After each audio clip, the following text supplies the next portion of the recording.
একজন নারী কারাগারে তার স্বামীকে দেখতে আসে। সে লিপস্টিক দিয়ে কাঁচে একটি বড় হৃদয় আঁকে। এটা দেখিয়ে সে ভালোবাসা দেখাতে চায়। স্বামী ভাবল সেও কিছু করবে। সে চারপাশ দেখল কিন্তু কোনো কলম নেই। তবে সে বলল, আমার উপায় আছে। পরের মুহূর্তে সে পাশের একজন কয়েদিকে ধরে টেবিলে মাথা ঠুকল। তার রক্ত দিয়ে বড় হৃদয়ের পাশে একটি ছোট হৃদয় আঁকল। নারী একে দেখে খুব আবেগে ভরে গেল। কিন্তু সাক্ষাতের সময় শেষ হলো। দুজন কষ্ট পেয়ে বিদায় নিল। জেলরক্ষী দেখল স্বামী কাঁদছে। সে তাকে সান্ত্বনা দিতে চাইল, কিন্তু নারী ঘুরে যাওয়ার সঙ্গে সঙ্গে স্বামীর মুখভঙ্গি বদলে গেল। জেলরক্ষীরা হতবাক হয়ে দেখল।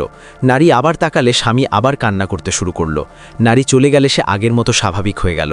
তার অভিনয় দেখে সবাই হাততালি দিল। 1 মাস পর নারী আবার আসে। এই সময় সে বাচ্চাদের ছবি দেখায় স্বামীকে সাহস দেওয়ার জন্য। কিন্তু হঠাৎ সে দেখতে পায় তার বিছানায় এক নগ্ন পুরুষ শুয়ে আছে। ছবিটি নারী দ্রুত সরিয়ে দেয়, তবু স্বামী দেখেছে। সে নারীকে বলল, এই মানুষটি কে? নারী ব্যাখ্যা করল, বাচ্চারা জানি না কাকে ছবি তুলেছে।